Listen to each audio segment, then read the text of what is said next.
27년 전 한 여자는 하루아침에 모든 걸 잃었다. 아버지는 누명으로 구속되고 약혼자는 사라지고 세상은 그녀를 사기꾼의 딸이라 불렀다. 그리고 지금 그 여자가 그 남자의 눈앞에 다시 나타났다. 단지 순댓국을 파는 여자처럼 보였지만 그녀의 눈빛은 이미 복수를 시작하고 있었다. 이야기 시작 전 좋아요 눌러주시고 이 영상을 어디에서 보고 계신지 댓글로 남겨주세요. 서울 종로구 어느 재래시장 안쪽 골목 깊숙한 곳에 저는 진정순대국집을 운영하고 있습니다. 이곳은 20년 넘게 한자리를 지켜온 작은 식당이에요. 간판은 바래고 페인트는 벗겨졌지만 국물만큼은 이 동네에서 제일이라고 소문난 곳이죠. 저는 매일 새벽 5시면 일어나 순대를 삶고 국물을 끓입니다. 엄마, 오늘 김치 더 담가야 되는 거 아니에요? 딸아이 하린이가 주방 문을 열고 소리쳤습니다. 저희 딸은 참 밝은 아이예요. 24의 나이에 이 작은 식당을 물려받을 생각은 없다면서도 매일 저를 도와주러 옵니다. 대학을 졸업하고 취업 준비를 하면서도 점심시간만 되면 어김없이 가게에 나타나죠. 응, 오늘 저녁에 담그자. 지금은 손님 맞을 준비나 해. 저는 국물간을 맞추며 대답했습니다. 27년. 제가 이 일을 시작한 지 벌써 그렇게 오래됐네요. 처음엔 설거지부터 시작했었죠. 남의 식당에서 일하면서 돈을 모으고 요리를 배우고 결국 이 작은 가게를 차릴 수 있었습니다. 할인이를 키우면서요. 엄마는 정말 대단해요. 혼자서 나 키우고 가게까지 운영하고 가끔 딸아이가 이런 말을 할 때면 저는 그저 웃어넘깁니다. 대단한 게 아니라 살아남은 거죠. 선택의 여지가 없었으니까요. 할인이는 제가 왜 혼자 아이를 키웠는지 할인이 아버지가 누구인지 한 번도 물어본 적이 없습니다. 아니, 어렸을 때는 물어봤지만 제가 대답을 피하자 더 이상 묻지 않았죠. 착한 딸입니다. 너무 착해서 가끔은 미안할 때가 있어요. 점심시간을 앞두고 가게는 분주해졌습니다.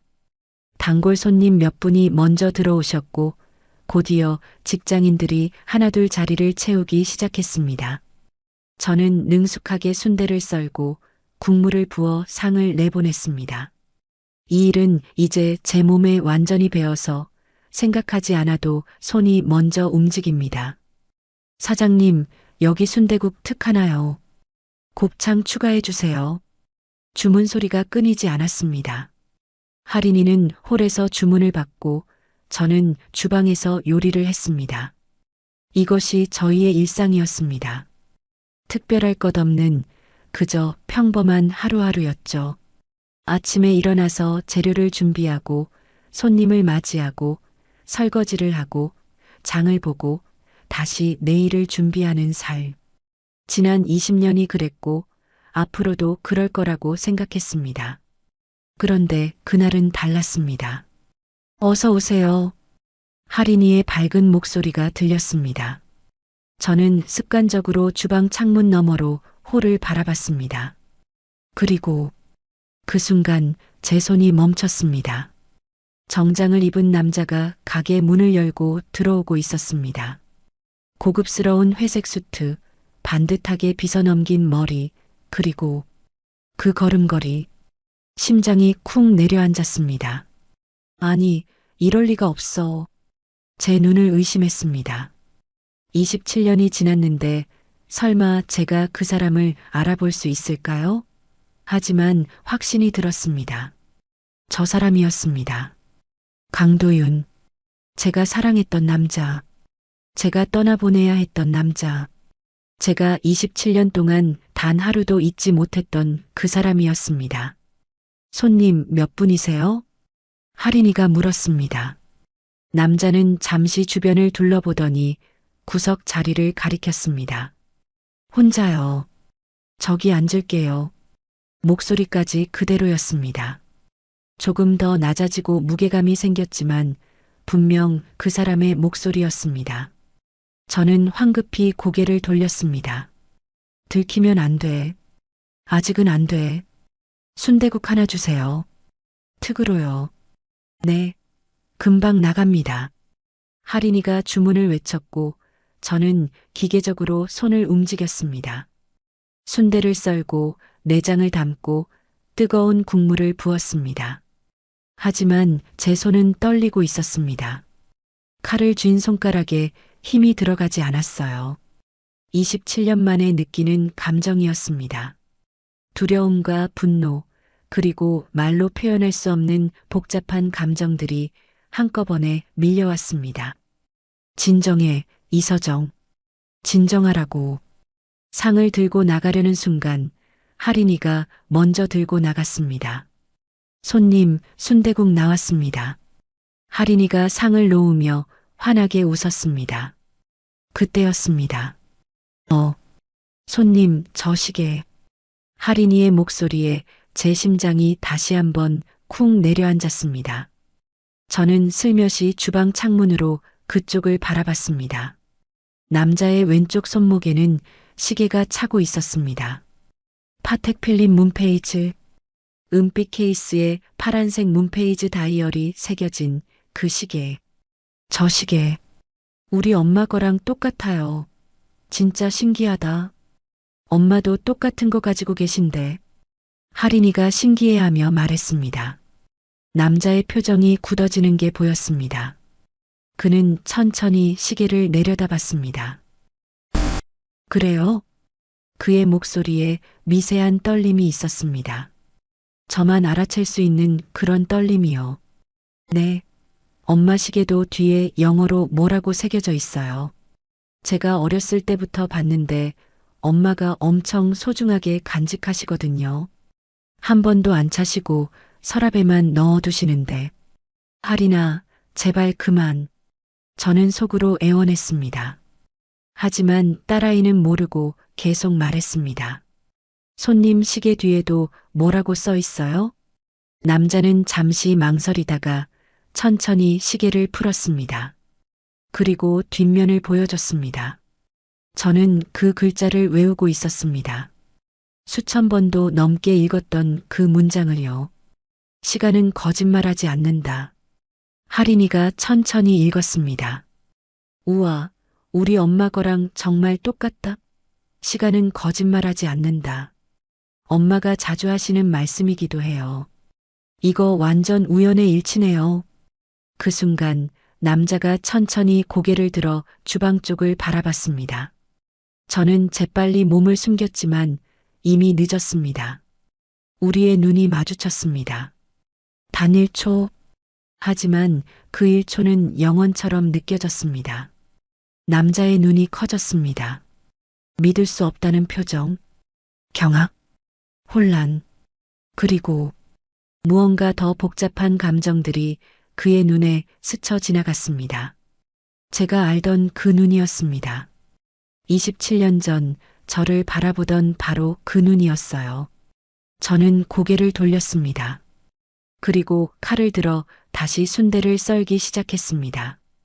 도마 위에서 칼날이 규칙적인 소리를 냈습니다. 또, 또, 또. 27년. 그 남자는 그 시계를 차고 살아왔습니다. 그리고 저도 똑같은 시계를 서랍 깊숙이 간직하며 살아왔습니다. 한 쌍의 시계. 27년 전 그가 저에게 선물했던 그 시계를 말이죠. 시간은 거짓말하지 않아요, 서정 씨. 언젠가 우리의 진실도 밝혀질 거예요. 그날 그가 제 손목에 시계를 채워주며 했던 말이 아직도 생생합니다. 그의 따뜻한 손길, 진심이 담긴 눈빛, 그리고 저를 지켜주겠다던 그 약속들. 하지만 저는 그 시계를 차지 못했습니다. 차고 싶지 않았습니다.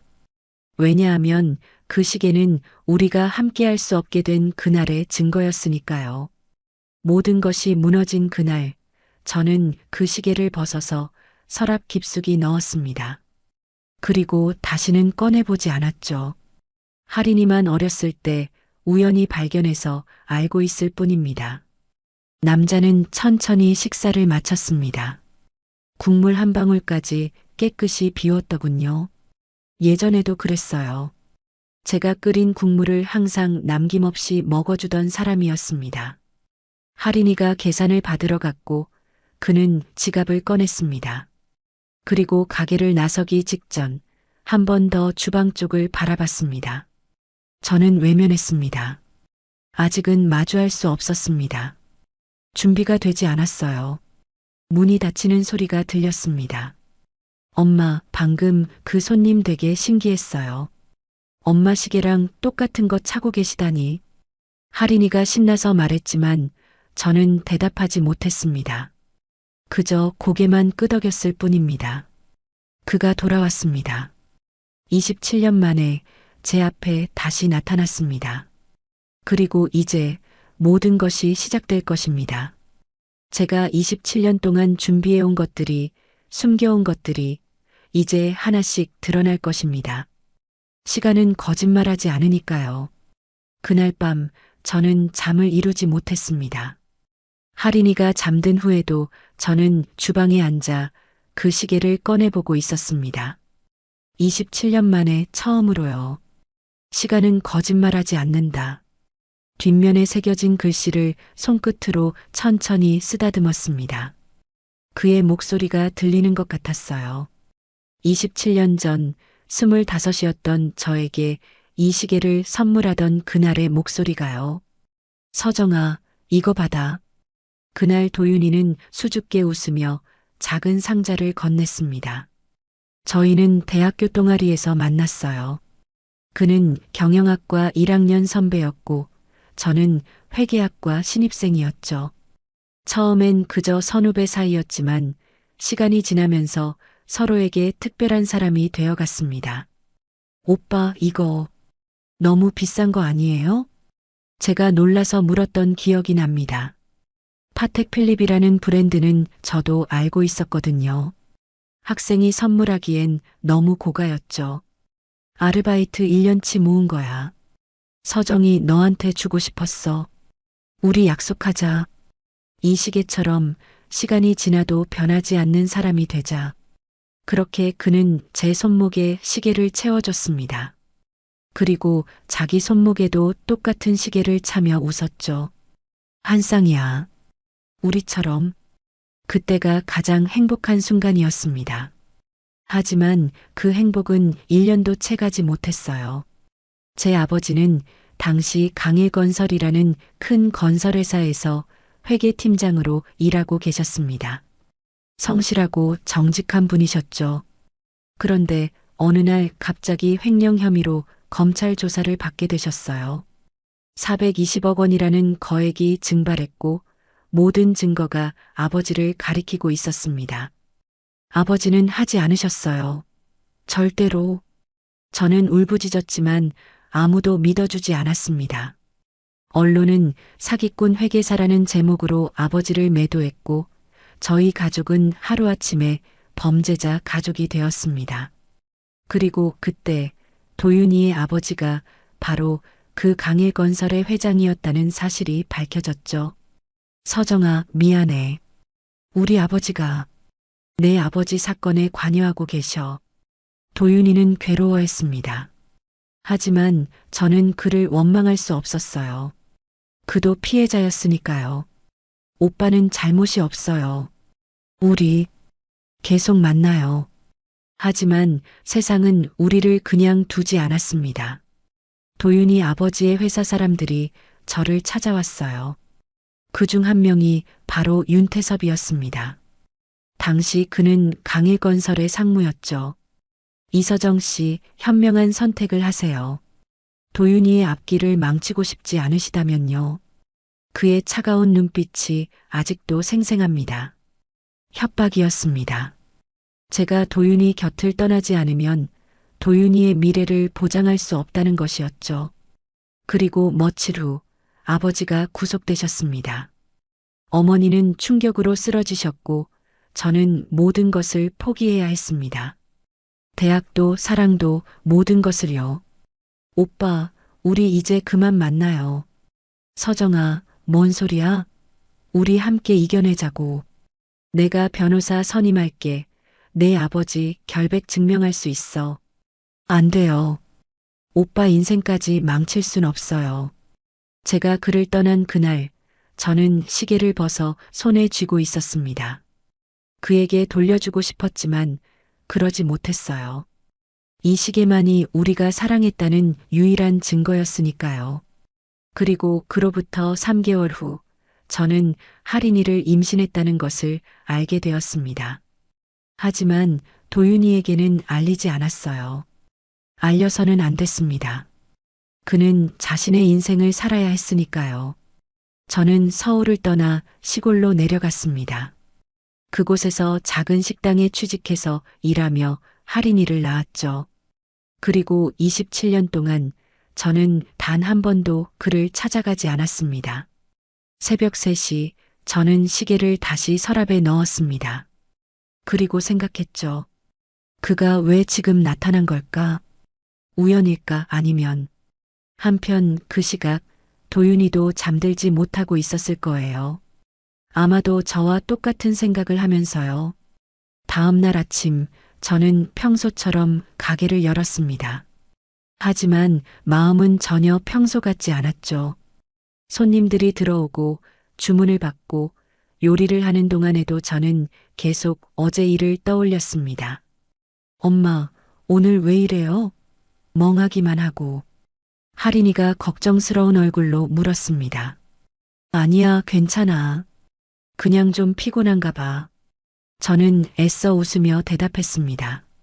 할인이에게는 아직 아무것도 말할 수 없었어요. 그리고 그날 오후 한 남자가 가게로 찾아왔습니다. 도윤이는 아니었지만 그와 관련된 사람이었죠. 실례합니다. 이서정 사장님 계신가요? 단정한 양복을 입은 젊은 남자였습니다. 30대 중반쯤 되어 보였어요. 제가 이서정인데요. 무슨 일이세요? 저는 조윤상이라고 합니다. 강도윤 이사님의 비서입니다. 그 순간 제 심장이 다시 한번 요동쳤습니다. 도윤이가 사람을 보낸 거였습니다. 강도윤 이사님이요? 네, 혹시 시간 괜찮으시면 잠깐 말씀 나눌 수 있을까요? 저는 할인이에게 잠깐 나갔다 오겠다고 말하고 그를 따라 가게 밖으로 나왔습니다. 그는 근처 카페로 안내했죠. 이사님께서 사장님을 찾고 계셨습니다. 오랜 시간 동안요. 조윤상이 조심스럽게 말을 꺼냈습니다. 저는 만날 생각이 없습니다. 제가 단호하게 대답했습니다. 알고 계십니까? 이 지역이 재개발 구역으로 지정되었다는 것을요. 그의 말에 저는 고개를 끄덕였습니다. 이미 알고 있었어요. 며칠 전에 구청에서 통지서가 왔었거든요. 그런데 그 재개발 사업을 윤태섭 부회장이 주도하고 있습니다. 그 이름을 듣는 순간 제 몸이 굳어졌습니다. 윤태섭, 27년 전 저를 도윤이에게서 떼어놓았던 바로 그 사람. 그가 지금 제 가게가 있는 땅을 노리고 있다는 말이었습니다. 이사님께서 걱정하고 계십니다. 사장님께 혹시 모를 피해가 갈까 봐요. 조윤상의 말에 저는 쓴웃음을 지었습니다. 27년 만에 나타나서 걱정한다고요? 참 아이러니하네요. 사장님, 괜찮다고 전해주세요. 저는 이미 27년 동안 혼자 버텨왔습니다. 이번에도 혼자 해결할 겁니다. 저는 자리에서 일어났습니다. 더 이상 들을 필요가 없었어요. 하지만 돌아서는 순간 조윤상이 마지막으로 한마디를 했습니다. 이사님께서 전하라고 하셨습니다. 이번에는 꼭 지키겠다고요. 저는 멈춰서서 천천히 고개를 돌렸습니다. 무엇을요? 사장님을요. 그의 진심 어린 눈빛에 저는 아무 말도 할 수 없었습니다. 조윤상과 헤어진 후 저는 다시 가게로 돌아왔습니다. 하지만 마음은 복잡하기만 했어요. 윤태섭이 이 재개발 사업을 주도하고 있다는 사실이 계속 머릿속을 맴돌았습니다. 엄마, 무슨 일 있어? 할인이가 걱정스러운 얼굴로 물었습니다. 아니야, 괜찮아. 저는 웃으며 대답했지만 할인이는 믿지 않는 눈치였어요. 이 아이는 언제나 제 마음을 꿰뚫어 보거든요. 그날 저녁 저는 재개발 관련 서류들을 다시 꺼내 읽어봤습니다. 강성건설, 윤태섭 부회장이 이끄는 회사였죠. 27년 전 강일건설에서 출세가도를 달리던 그는 이제 업계 최고의 자리에 올라 있었습니다. 이 구역 전체를 재개발한다. 보상금은? 서류를 읽다가 저는 한숨을 쉬었습니다. 보상금으로는 이 동네에 다시 가게를 차릴 수도 없는 금액이었어요. 게다가 강제 철거 조항까지 있었습니다. 다음 날 점심시간 그가 나타났습니다. 어서 오세요. 할인이가 습관적으로 인사했지만 문을 열고 들어온 사람을 보는 순간 저는 몸이 굳어졌습니다. 윤태섭. 27년 만에 보는 그는 예전보다 훨씬 살이 쪘고 머리는 반쯤 벗겨져 있었습니다. 하지만 그 오만한 눈빛만큼은 그대로였어요. 오, 여기가 그 유명한 순대국집이군요. 그는 가게 안을 둘러보며 비웃듯이 말했습니다. 저를 알아본 것 같지는 않았어요. 저도 많이 변했으니까요. 어서 오세요. 몇 분이세요? 할인이가 밝게 물었지만 저는 주방에서 나와 딸아이를 뒤로 물렸습니다. 할인아, 잠깐 안으로 들어가 있어. 엄마, 왜 그래요? 들어가 있으라니까. 제 단호한 목소리에 할인이는 놀란 표정으로 주방으로 들어갔습니다. 무슨 일로 오셨습니까? 제가 차갑게 물었습니다. 윤태섭은 저를 위아래로 훑어보더니 비웃음을 지었습니다. 아, 사장님이시군요. 반갑습니다. 저는 강성건설 윤태섭 부회장이라고 합니다. 그는 명함을 내밀었지만 저는 받지 않았습니다. 용건만 말씀하세요. 아, 참 성격이 까칠하시네요. 그래도 사업 얘기니까 좀 앉아서 얘기하시죠. 그는 제 대답도 기다리지 않고 자리에 앉았습니다. 저도 마주 앉았어요. 도망칠 생각은 없었습니다. 알고 계시죠? 이 지역 재개발 사업 말입니다. 저희 강성건설에서 주도하고 있어요. 알고 있습니다. 그럼 얘기가 빠르네요. 사실 이 건물 저희가 꼭 필요한 자리거든요. 상업지구 한가운데 위치해 있어서요. 그래서 조금 일찍 협상을 하려고 직접 찾아왔습니다.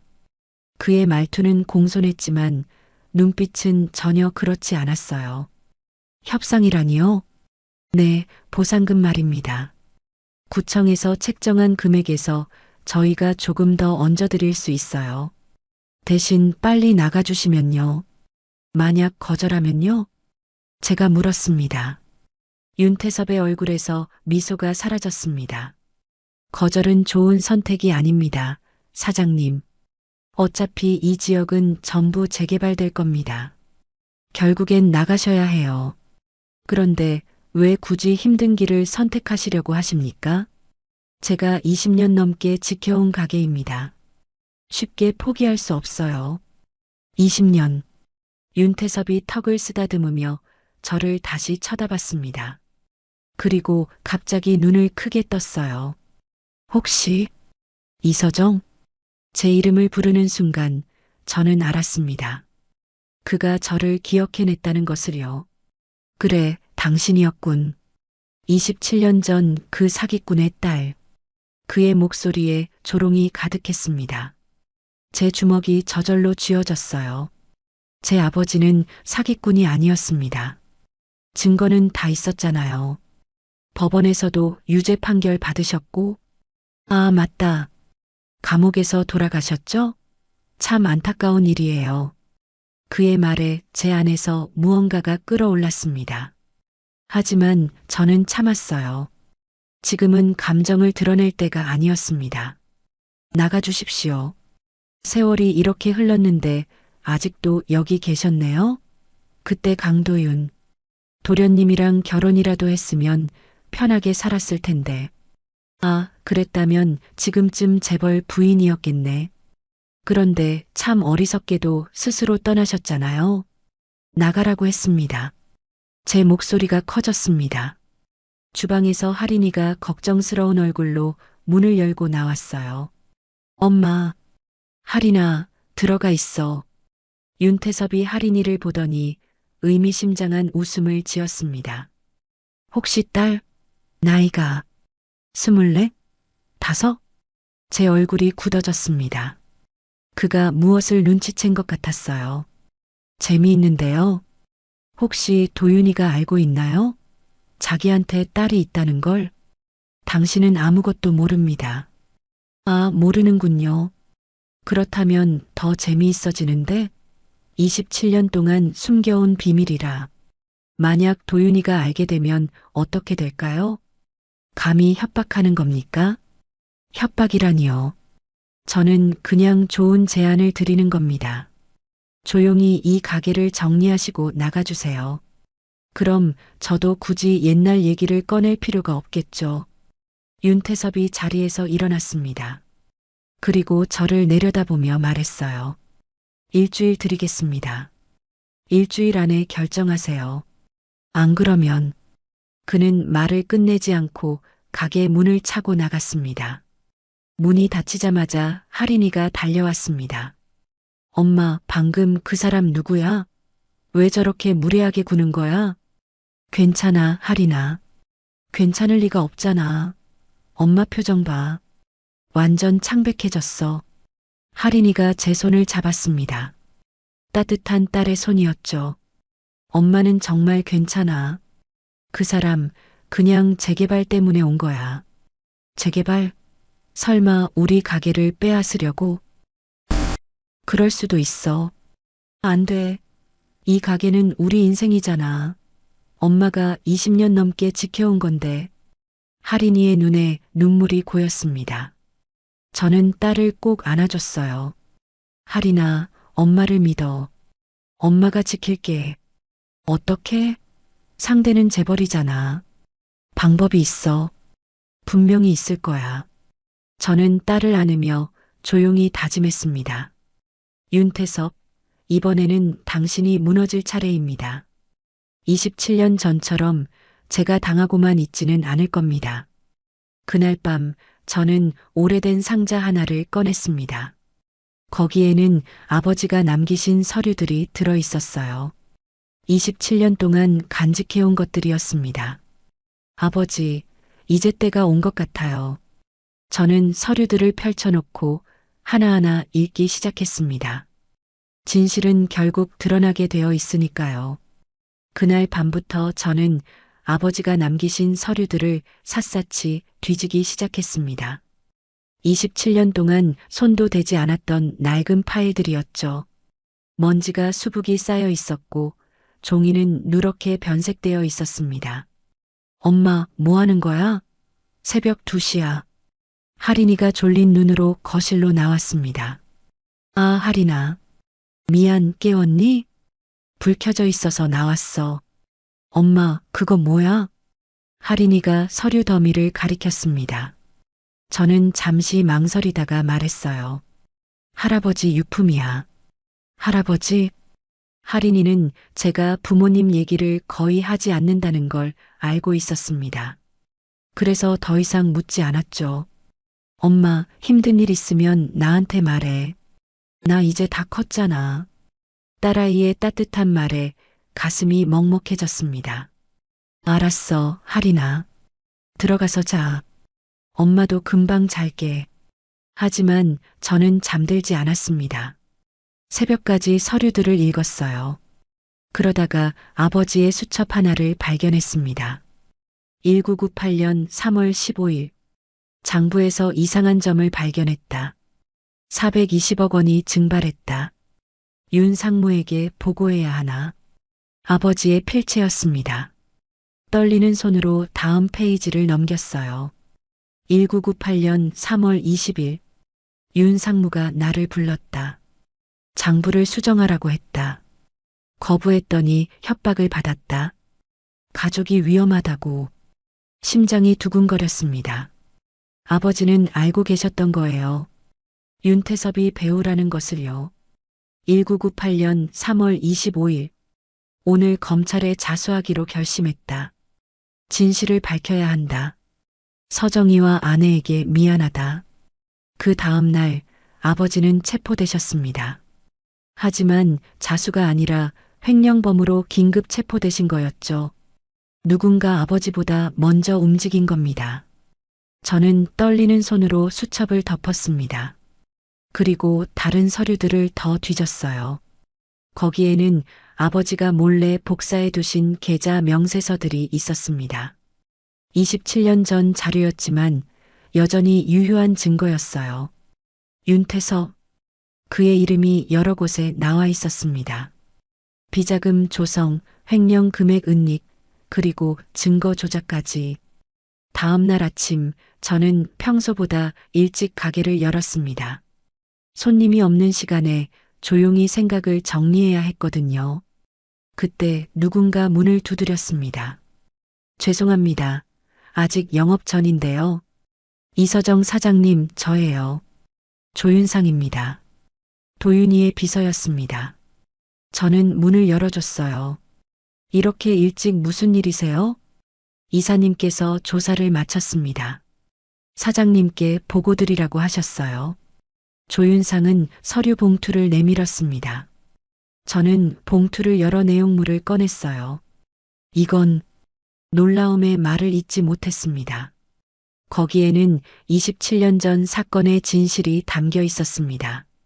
이사님께서 사설 탐정과 변호사를 동원해서 조사하셨습니다. 당시 재판 기록, 증인 진술서, 그리고 조윤상이 또 다른 서류를 꺼냈습니다. 윤태섭 부회장의 비자금 계좌 내역입니다. 제 손이 떨렸습니다. 이건 결정적인 증거였어요. 사장님 아버님께서는 결백하셨습니다. 모든 증거가 조작되었고 진범은 윤태섭이었습니다. 그는 당시 회장님의 신임을 얻기 위해 횡령을 저질렀고 그 죄를 사장님 아버님께 뒤집어 씌운 겁니다. 그럼 우리 아버지는 억울하게 돌아가신 겁니다. 조윤상의 말에 눈물이 쏟아졌습니다. 27년 동안 품어왔던 의문이 풀리는 순간이었어요. 이사님께서 전하라고 하셨습니다. 이번에는 반드시 진실을 밝히겠다고요. 그리고 조윤상이 잠시 망설이다가 말을 이었습니다. 죄송하다고요.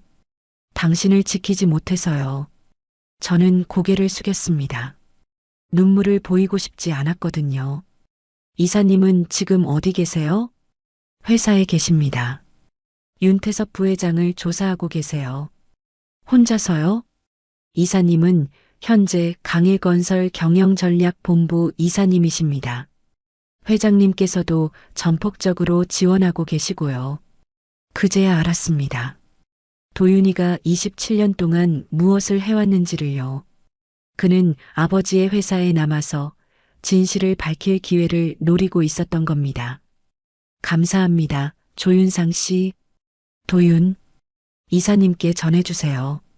저도 함께 싸우겠다고요. 조윤상은 고개를 끄덕이고 나갔습니다. 저는 그가 가져온 서류와 아버지가 남기신 자료들을 함께 정리했습니다. 이제 퍼즐 조각들이 맞춰지기 시작했어요. 27년 전 윤태섭은 420억 원을 횡령했습니다. 그리고 그 돈을 빼돌리기 위해 아버지의 명의를 도용했죠. 아버지가 진실을 알아차리자 서둘러 증거를 조작하고 아버지를 먼저 고발했습니다.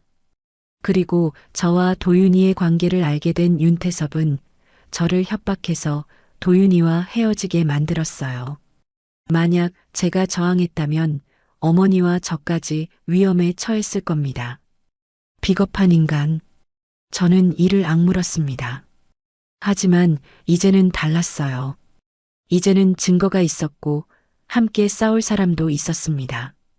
그날 저녁 저는 할인이를 불러 앉혔습니다. 할인아, 엄마가 너한테 해줄 얘기가 있어. 응, 엄마. 뭔데? 사실은 말이야. 저는 천천히 모든 것을 털어놓았습니다. 할아버지 얘기, 아버지 얘기, 그리고 도윤이 얘기까지. 할인이는 조용히 듣더니 제 손을 꼭 잡았습니다. 엄마 고생 많았어. 혼자 다 감당하느라. 미안해, 할인아. 너한테 아버지 없이 살게 해서. 아니야. 엄마가 최고야. 그리고 할인이가 눈을 반짝이며 말했습니다. 이제 우리가 할아버지 명예 되찾아드릴 수 있는 거지. 그 나쁜 윤태섭한테 복수할 수 있는 거고. 저는 고개를 끄덕였습니다. 그래, 이번에는 우리가 이길 거야. 좋아. 엄마, 내가 도와줄게. 딸아이의 당찬 모습에 저는 웃음이 나왔습니다. 이 아이는 정말 제 딸이 맞았어요. 그날 밤 저는 도윤이에게 문자를 보냈습니다. 27년 만에 처음으로요. 27년 동안 고마웠습니다. 그리고 이제 함께 싸웁시다. 잠시 후 답장이 왔습니다. 기다렸습니다. 짧은 문장이었지만 그 안에는 27년의 시간이 담겨 있었습니다. 이제 시작이었습니다. 진짜 싸움이 시작되는 거죠. 다음 날 윤태섭이 준 일주일 기한 중 사흘이 지났습니다. 그는 예고대로 압박을 시작했어요. 사장님, 큰일 났어요. 단골 손님 한 분이 허둥지둥 가게로 뛰어왔습니다. 왜 그러세요? 구청에서 나왔어요. 이 건물 위생 검사한다고. 제 얼굴이 굳었습니다. 시작됐구나. 엄마, 위생 검사? 갑자기 왜? 할인이도 당황한 표정이었습니다. 괜찮아, 할인아. 우리 가게 깨끗하잖아. 저는 침착하게 대응했습니다. 하지만 마음 한편으로는 불안했어요. 구청 직원들이 들어왔습니다. 그리고 가게 구석구석을 뒤지기 시작했죠. 냉장고, 조리대, 심지어 천장까지 살펴봤습니다. 여기 소화기 위치가 규정에 맞지 않네요. 주방 환풍기도 교체 시기가 지났고요. 배수구에 기름때가. 트집을 잡기 시작했습니다. 사소한 것들이었지만 법적으로는 문제가 될 수 있는 것들이었어요. 시정 명령서입니다. 일주일 안에 고치지 않으면 영업 정지입니다. 서류를 받아든 저는 한숨을 쉬었습니다. 이게 윤태섭의 수법이구나. 하지만 그것은 시작에 불과했습니다. 그날 오후 세무서에서 연락이 왔습니다. 진정순 대국집이죠? 세무조사 나갑니다. 세무조사요? 왜요? 제보가 들어왔습니다. 일주일 후에 나갈 테니 장부 준비해 두세요. 전화를 끊고 나서 저는 주저앉고 말았습니다. 엄마, 괜찮아? 할인이가 달려왔습니다. 할인아, 미안해. 엄마 때문에 이렇게 됐어. 무슨 소리야? 엄마 잘못이 아니잖아. 이거 다 그 윤태섭이란 사람이 한 거잖아. 할인이의 눈에 분노가 가득했습니다. 엄마, 우리 경찰에 신고하자. 이건 명백한 괴롭힘이야. 증거가 없어, 할인아. 다 합법적인 절차로 진행되는 것들이야. 그럼 어떻게 해? 버텨야지. 우리가 이길 때까지. 하지만 그날 저녁 더 큰 일이 터졌습니다. 엄마, 인터넷 좀 봐. 할인이가 비명을 질렀습니다. 저는 할인이의 휴대폰을 받아들었어요. 지역 커뮤니티에 글이 올라와 있었습니다. 진정순 대국집 비위생적. 식중독 걸릴 뻔했음. 주방 상태 최악. 절대 가지 마세요. 사장 태도도 불친절. 악의적인 댓글들이 쏟아지고 있었습니다.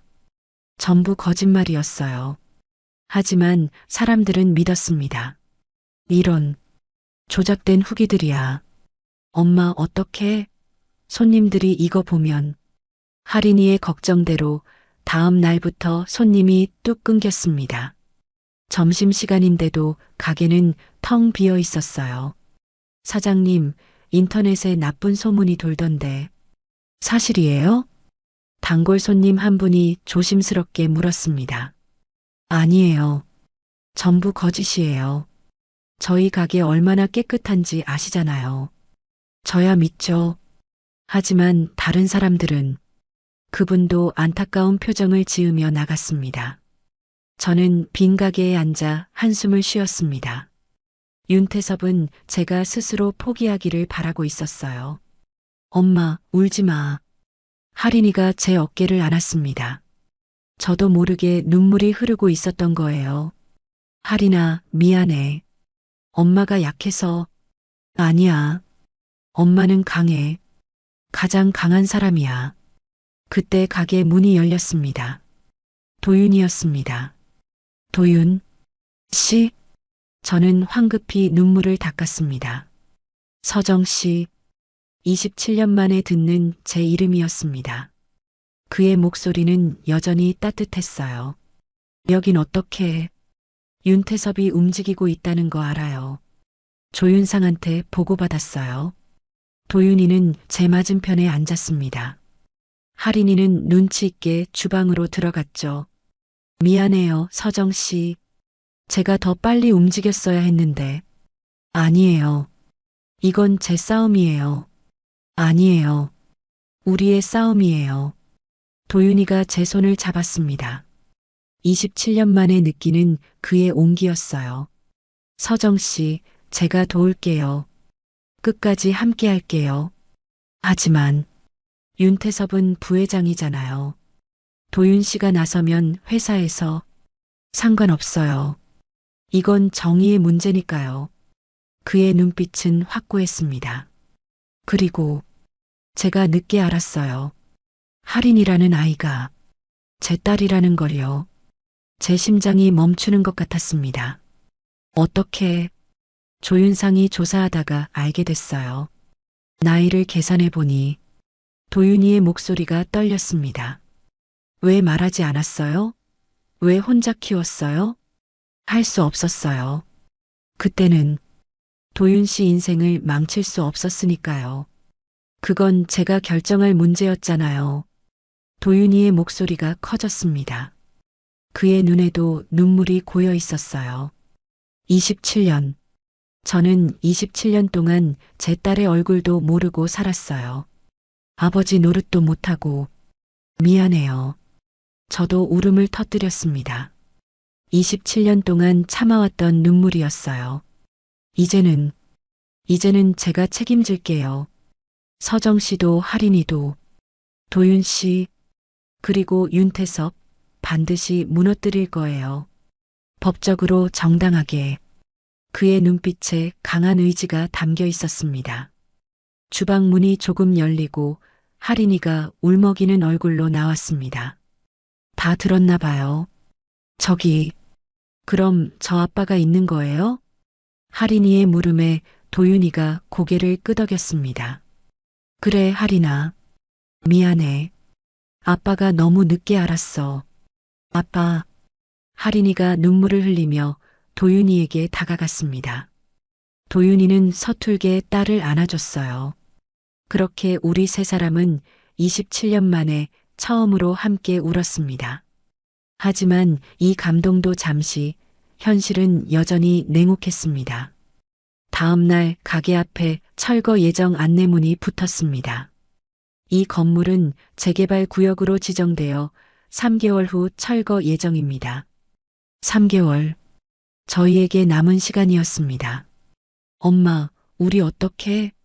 할인이가 불안한 얼굴로 물었습니다. 저는 그 안내문을 바라보며 조용히 말했습니다. 싸우는 거지. 이번에는 지지 않을 거야.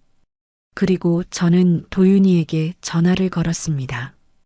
도윤 씨, 본격적으로 시작합시다. 윤태섭을 무너뜨릴 시간이에요. 알겠습니다. 준비는 끝났어요. 전쟁이 시작됐습니다. 도윤이는 약속대로 움직이기 시작했습니다. 그는 회사 내부에서 윤태섭을 조사했고, 저는 아버지가 남기신 자료들을 정리했어요. 서정 씨, 이거 보세요. 일주일 후 도윤이가 가게로 찾아왔습니다. 그의 손에는 두꺼운 파일이 들려 있었죠. 이게 뭐예요? 윤태섭의 비자금 계좌 내역이에요. 조윤상이 추적한 결과예요. 파일을 펼쳐보니 수십 개의 계좌 명세서가 나왔습니다. 27년 전 횡령한 420억 원은 여기저기 분산되어 숨겨졌어요. 그리고 그 돈은 계속 불어나서 지금은 얼마예요?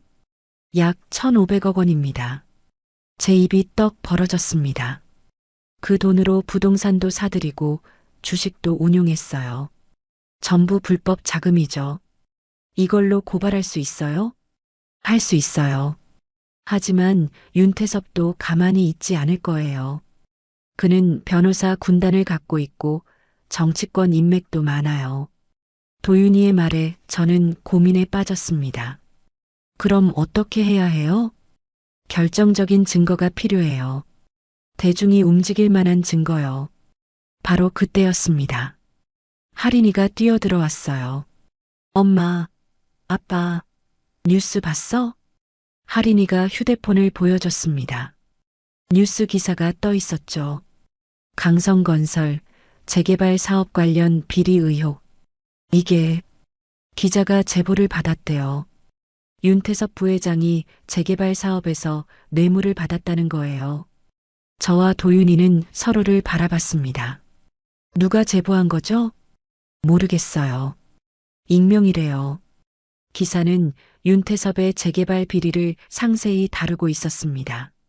구청 공무원들에게 뇌물을 주고 땅 주인들을 협박하고 보상금을 후려치는 수법들이 전부 폭로되어 있었어요. 이거 누군가 우리를 돕고 있는 거예요? 제가 물었습니다. 아마도요. 회사 내부에 윤태섭을 싫어하는 사람이 많거든요. 도윤이가 말했습니다. 그날 오후 더 큰 뉴스가 터졌습니다. 강성건설 윤태섭 부회장, 비자금 420억 원 조성 의혹. 언론이 들끓기 시작했습니다. 윤태섭의 과거 횡령 사건이 재조명되었고 제 아버지 사건도 다시 거론되었어요. 이서정 씨의 아버지, 당시 억울하게 누명 쓴 것으로 밝혀져 윤태섭, 27년 전 횡령 사건 진범 가능성. 기사들이 쏟아졌습니다. 저는 울컥했습니다. 27년 만에 아버지의 명예가 회복되는 순간이었어요. 아버지, 서정 씨, 도윤이가 제 어깨를 감싸 안았습니다. 저는 그의 품에서 한참을 울었어요. 이제 끝이 보여요. 조금만 더 힘내요. 그날 저녁 윤태섭이 긴급 기자회견을 열었습니다. 저는 결백합니다. 이것은 명백한 음모입니다. 텔레비전 화면 속 윤태섭은 땀을 뻘뻘 흘리며 부인했습니다. 하지만 기자들의 질문 공세는 거셌어요. 부회장님, 420억 원은 어디로 간 겁니까? 27년 전 횡령 사건의 진실은 뭡니까? 이서정 씨 아버지에게 사과할 의향은? 윤태섭은 대답하지 못했습니다. 그의 얼굴에 처음으로 공포가 비쳤어요. 저는 변호인과 상의한 후에 그는 기자회견장을 황급히 빠져나갔습니다. 무너지기 시작했어요. 도윤이가 화면을 보며 말했습니다. 하지만 아직 끝이 아니에요. 검찰이 움직여야 해요. 바로 그 순간 도윤이의 휴대폰이 울렸습니다. 여보세요? 네, 강 이사입니다. 네, 정말입니까? 도윤이의 얼굴이 밝아졌습니다. 지금 당장 가겠습니다. 전화를 끊은 도윤이가 말했습니다. 검찰이 윤태섭을 조사하기로 했대요. 긴급 체포영장 청구도 검토 중이래요. 정말요? 네. 우리가 제공한 증거들이 결정적이었대요. 특히 아버님이 남기신 수첩과 계좌 명세서가요. 저는 안도의 한숨을 쉬었습니다. 아버지, 고마워요. 이틀 후 윤태섭이 검찰에 긴급 체포되었습니다. 강성건설 윤태섭 부회장 횡령 및 배임 혐의로 긴급 체포. 뉴스 속에서 윤태섭은 수갑을 차고 검찰청으로 끌려가고 있었어요. 카메라 플래시가 터지는 가운데 그는 고개를 숙인 채 아무 말도 하지 못했습니다. 엄마, 우리가 이긴 거야. 하린이가 뛰어올랐습니다. 아직 재판이 남았어, 하린아. 그래도 이긴 거나 마찬가지잖아. 증거가 이렇게 많은데. 저는 조용히 텔레비전을 바라봤습니다. 화면 속 윤태섭의 모습이 초라해 보였어요. 이게 복수인가요? 제가 중얼거렸습니다. 아니에요, 서정 씨. 도윤이가 대답했습니다. 이건 정의예요. 뒤늦었지만 결국 실현된 정의죠. 맞아요. 이건 복수가 아니었습니다. 그저 진실이 밝혀진 것뿐이에요. 다음 날 강성건설 주가가 폭락했습니다. 윤태섭의 비리가 드러나면서 회사 전체가 흔들렸죠. 강성건설 주가 30% 폭락. 윤태섭 관련 재개발 사업 전면 중단. 뉴스들이 쏟아졌습니다. 그리고 며칠 후 반가운 소식이 들려왔어요. 서정 씨 재개발 사업이 취소됐어요. 도윤이가 전화로 알려줬습니다. 정말요? 네, 윤태섭의 비리로 사업 전체가 무효가 됐어요. 이제 가게 걱정 안 하셔도 돼요. 저는 가게를 둘러봤습니다.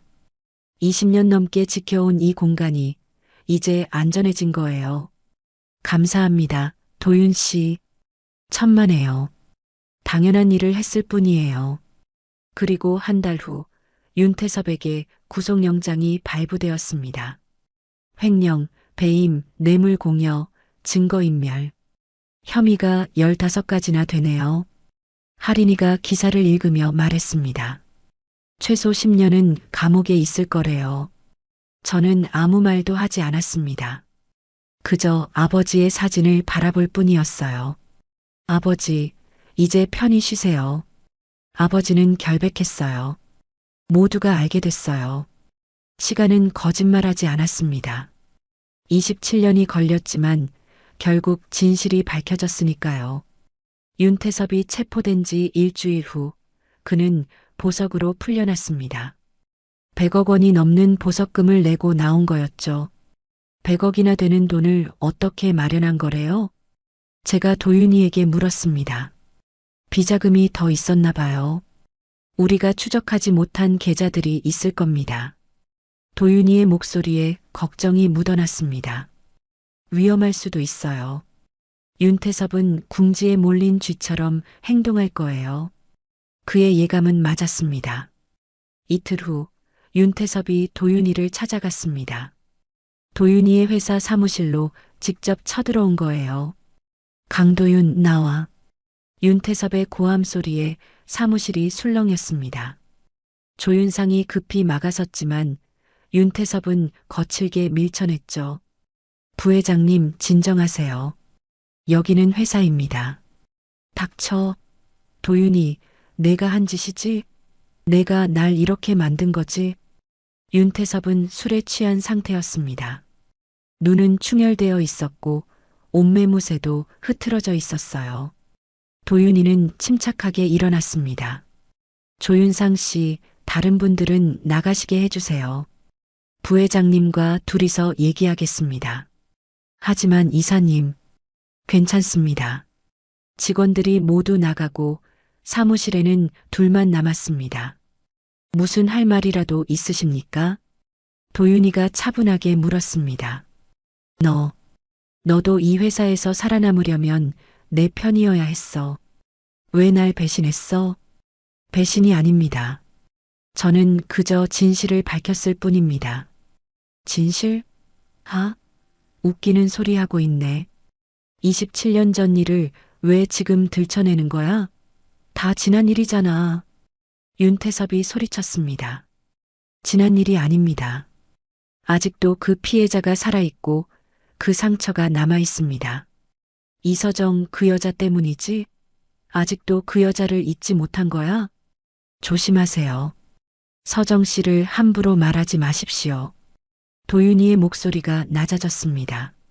내가 뭘 잘못했어? 그때 난 회사를 위해서 한 거였어. 420억이 증발하면 회사가 망했을 거야.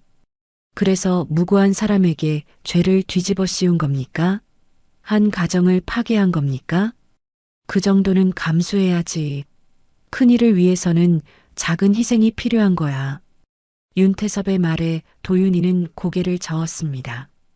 당신은 끝까지 반성하지 않는군요. 그럼 더 이상 할 말이 없습니다. 강도윤, 너 이러다가 같이 죽는다. 내가 가만히 안 있을 거야. 협박입니까?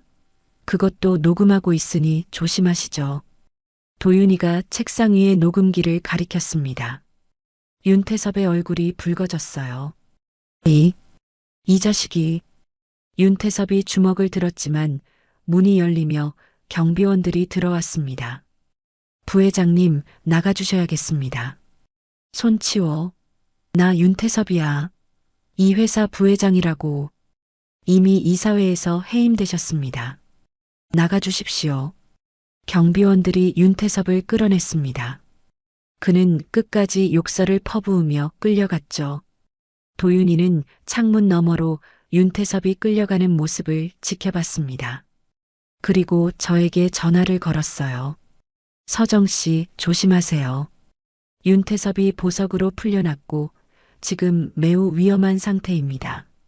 알겠어요. 걱정 마세요. 하지만 그날 밤 윤태섭은 더 큰 행동을 했습니다. 기자들을 모아놓고 자신만의 기자회견을 연 거예요. 저는 강도윤의 음모에 희생된 사람입니다.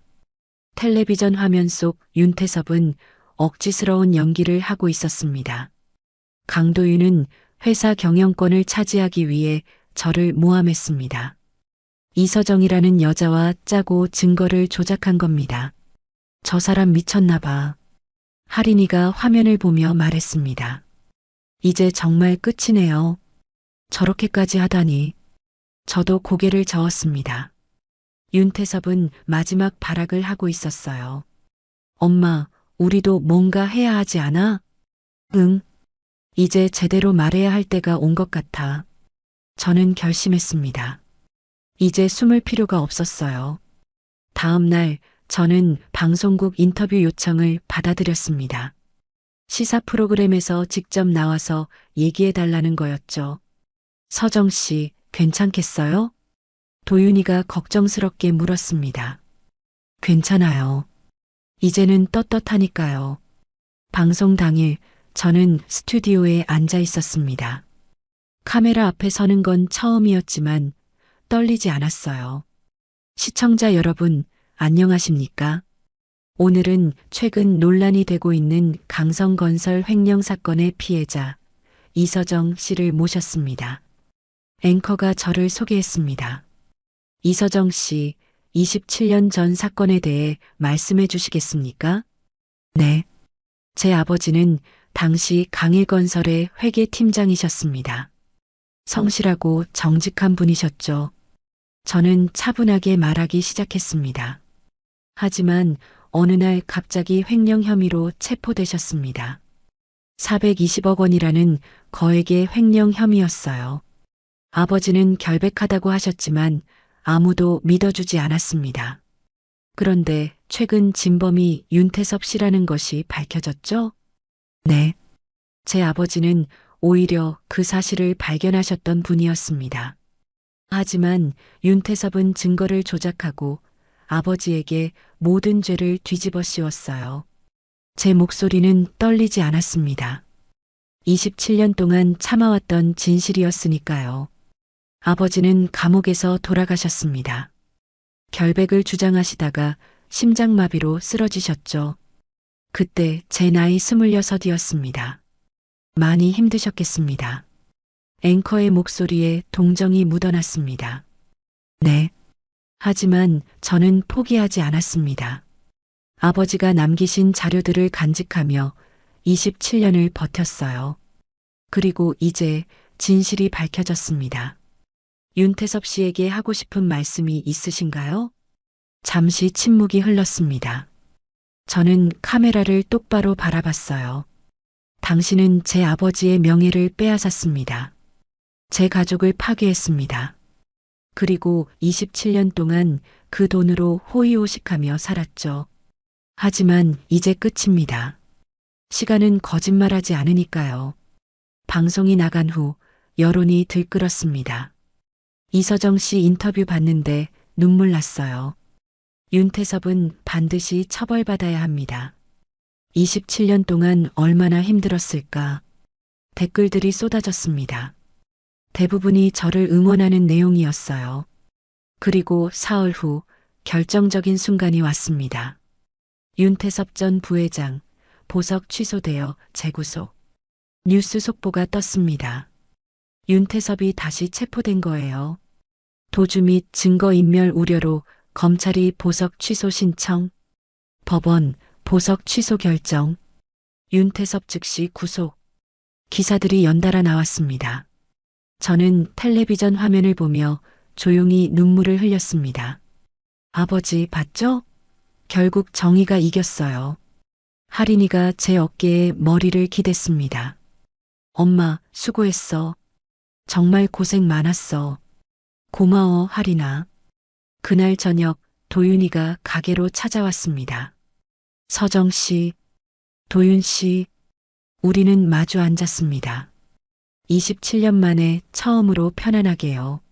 서정 씨 덕분에 아버지의 명예를 되찾았어요. 아니에요. 도윤 씨가 도와주지 않았으면 불가능했을 거예요. 이제 우리 다시 시작할 수 있을까요? 도윤이가 조심스럽게 물었습니다. 27년이 지났어요. 알아요. 하지만 제 마음은 변하지 않았어요. 서정 씨, 이번에는 제가 절대 놓지 않을게요. 그의 진심 어린 눈빛에 저는 미소를 지었습니다.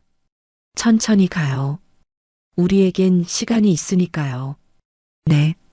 시간은 거짓말하지 않으니까요. 그는 제 손을 잡았습니다. 따뜻했어요. 27년 전 그날처럼요. 한 달 후 윤태섭의 첫 번째 공판이 열렸습니다. 저와 도윤이, 할인이는 방청석에 앉아 있었어요. 피고인석에 앉은 윤태섭은 완전히 늙어 보였습니다. 머리는 하얗게 새었고 얼굴은 초췌했죠. 피고인 윤태섭은 27년 전 횡령죄를 범하고 무고한 사람에게 죄를 뒤집어 씌웠습니다.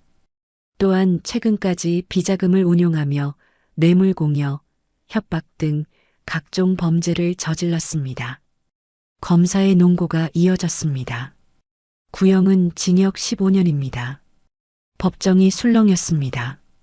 윤태섭은 고개를 푹 숙이고 있었어요. 피고인, 마지막으로 할 말 있습니까?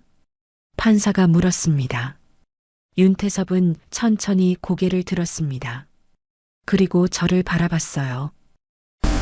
미안합니다. 작은 목소리였지만 분명히 들렸습니다. 이서정 씨, 정말 미안합니다. 당신 아버지는 결백했습니다.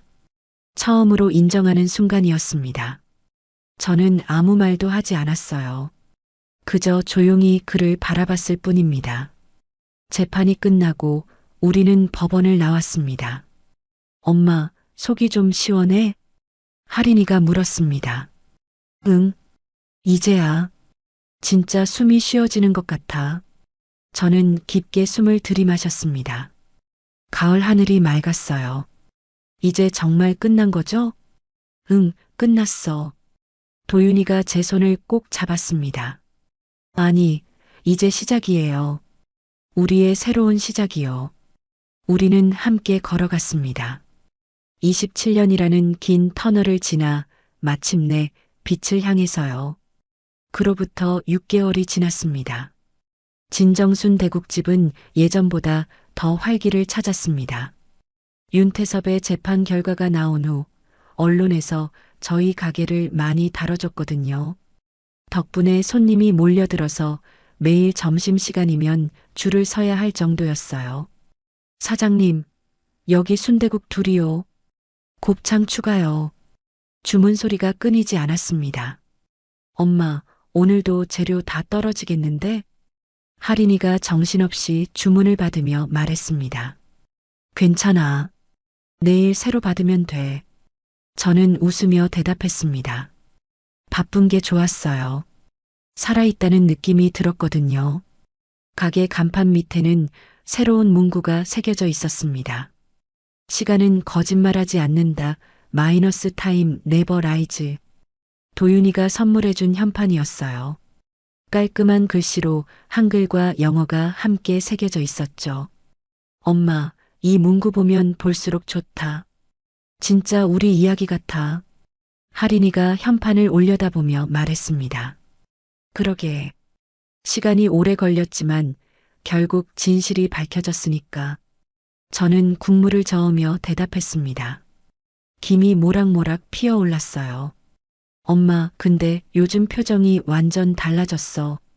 예전엔 항상 뭔가 짊어진 것 같은 얼굴이었는데 요즘은 진짜 편해 보여. 그래. 응. 웃는 얼굴도 많아졌고. 아, 아빠 만날 때는 더 웃고. 할인이가 장난스럽게 말했습니다.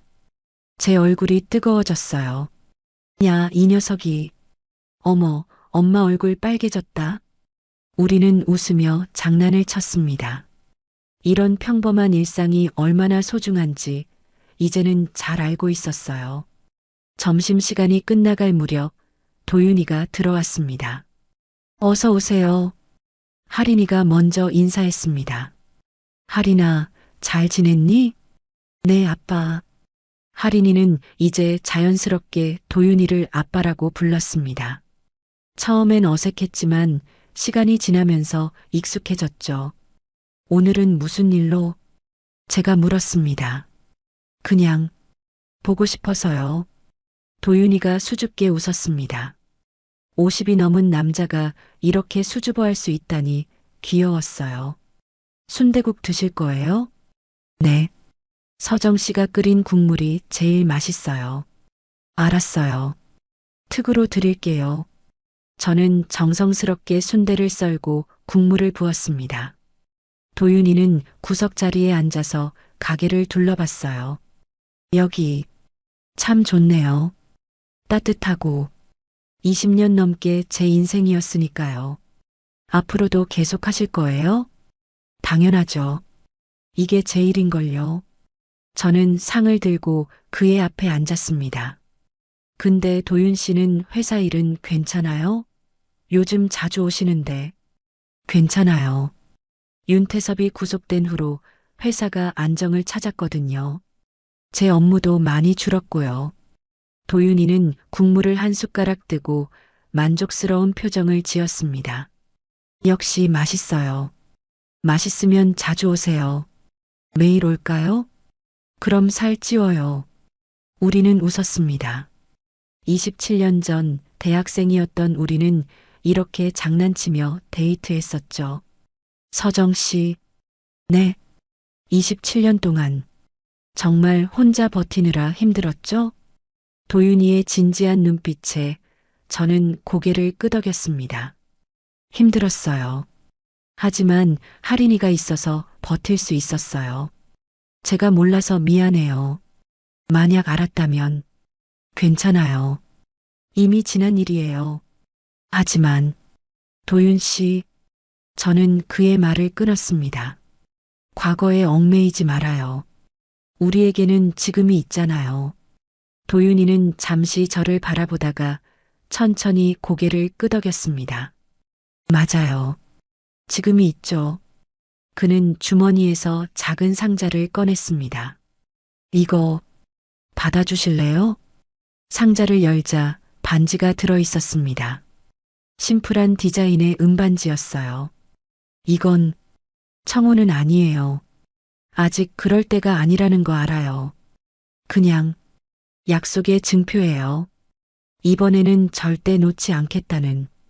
도윤이의 목소리가 떨렸습니다. 27년 전에도 이렇게 떨렸었나요? 제가 장난스럽게 물었습니다. 그때보다 더 떨려요. 이번이 마지막 기회라는 걸 아니까요.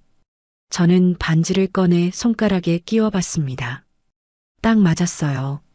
예쁘네요. 서정 씨가 끼니까 더 예쁘네요. 아이고, 오글거려. 우리는 다시 웃었습니다. 엄마, 아빠, 뭐 하는 거야? 하린이가 주방에서 얼굴을 내밀었습니다. 저거 반지야? 아빠, 프로포즈 한 거야? 아니야, 그냥. 도윤이가 당황해하자 저는 웃으며 말했습니다. 그래, 프로포즈 맞아. 헐, 진짜? 하린이가 뛰쳐나왔습니다. 그럼 엄마 대답은? 글쎄, 생각 좀 해봐야겠는데? 제가 장난치자 도윤이가 진지하게 말했습니다. 천천히 생각하세요. 저는 기다릴 수 있어요. 27년도 기다렸는걸요. 그의 진심에 제 가슴이 따뜻해졌습니다. 알았어요. 좋은 대답 드릴게요. 그날 저녁 저희 셋은 함께 저녁을 먹었습니다. 가게 문을 닫고 남은 순대국으로 소박한 식사를 했죠. 아빠, 우리 집에 한번 오실래요? 하린이가 물었습니다. 응, 가도 돼? 당연하죠. 이제 아빠인데. 그래. 고마워, 하린아. 도윤이의 눈가가 촉촉해졌습니다. 27년 만에 처음으로 딸과 함께하는 저녁 식사였으니까요. 우리는 이야기를 나눴습니다. 하린이의 취업 준비 얘기, 도윤이의 회사 이야기, 제 가게 이야기까지 평범하고 소소한 대화들이었지만 그 어느 때보다 소중했어요. 엄마, 할아버지는 어떤 분이셨어? 하린이가 갑자기 물었습니다. 할아버지는 세상에서 가장 정직한 분이셨어. 단 한 번도 거짓말을 하지 않으셨지. 저도 할아버지 닮았을까요? 많이 닮았어. 특히 그 정직한 눈빛이. 제가 대답하자 하린이가 뿌듯한 표정을 지었습니다. 할아버지가 보시면 좋아하셨을 거야. 손녀가 이렇게 예쁘게 컸다고. 엄마. 하린이가 제 손을 잡았습니다. 할아버지 명예 되찾아줘서 고마워. 엄마 혼자 얼마나 힘들었을까. 괜찮아. 이제 다 끝났어. 저는 딸의 손을 꼭 잡았습니다. 그리고 도윤이도 우리의 손을 감싸 안았어요. 이제 우리 셋이서 새로운 시작을 하는 거예요. 과거는 과거로 남겨두고. 도윤이가 말했습니다. 네. 하지만 잊지는 않을 거예요. 우리가 어떻게 여기까지 왔는지. 제가 대답했습니다. 밤이 깊어갔습니다. 도윤이가 일어서려 하자 하린이가 말했습니다. 아빠, 우리 다음 주말에 같이 영화 볼래요? 가족끼리. 가족. 좋아. 꼭 그러자. 도윤이의 얼굴에 행복한 미소가 번졌습니다. 문을 나서기 전 도윤이가 마지막으로 말했습니다. 서정 씨, 시간이 오래 걸려서 미안했어요. 저는 고개를 저었습니다. 아니에요. 그래도 결국 와줬잖아요. 서정 씨. 네. 시간은 진실을 데려오니까요. 그의 말에 저는 미소를 지었습니다. 맞아요. 시간은 거짓말하지 않으니까요. 도윤이가 떠난 후 저는 가게 간판을 올려다봤습니다. 진정순 대국집 마이너스 시간은 거짓말하지 않는다. 진짜 진심으로 정을 되찾은 집. 이름 그대로였어요. 27년이라는 긴 시간이 걸렸지만 우리는 결국 다시 만났습니다. 진실도 밝혀졌고요. 시간은 정말 거짓말하지 않았습니다. 하린이가 제 옆에 섰습니다. 엄마, 행복해? 응, 너무 행복해. 나도. 이제 아빠도 있고 엄마도 웃고 있고. 고마워, 하린아. 엄마를 지탱해줘서.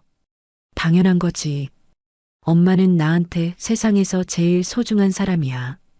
저는 딸을 꼭 안아줬습니다. 멀리서 시장 골목길의 불빛들이 반짝였습니다. 따뜻하고 정겨운 풍경이었어요. 이곳에서 저는 20년 넘게 살아왔습니다. 그리고 앞으로도 계속 여기서 살아갈 겁니다. 순대를 삶고 국물을 끓이고 손님들을 맞이하면서요. 하지만 이제는 혼자가 아닙니다. 딸도 있고, 그리고 다시 돌아온 그 사람도 있으니까요. 저는 가게 문을 잠그며 중얼거렸습니다. 아버지, 이제 편히 쉬세요. 딸이 잘 살고 있어요. 아버지가 옳았다는 것도 모두가 알게 됐고요. 바람이 불어왔습니다. 마치 아버지의 대답처럼요. 잘했다, 서정아. 잘 버텨줘서 고마워. 저는 눈물을 닦고 미소 지었습니다. 네, 아버지. 저 잘 버텼어요. 그리고 이제 행복할 거예요. 시간은 거짓말하지 않으니까요. 이야기를 끝까지 들어주셔서 감사합니다. 만약 이 이야기가 여러분의 마음에 와닿았다면 좋아요와 구독 부탁드립니다. 그리고 댓글로 여러분의 생각을 들려주세요. 여러분도 힘든 시간을 겪고 계신가요? 기억하세요. 시간은 거짓말하지 않습니다. 언젠가는 여러분에게도 좋은 날이 올 거예요. 다음에도 더 좋은 이야기로 찾아뵙겠습니다. 구독과 알림 설정 꼭 해주세요.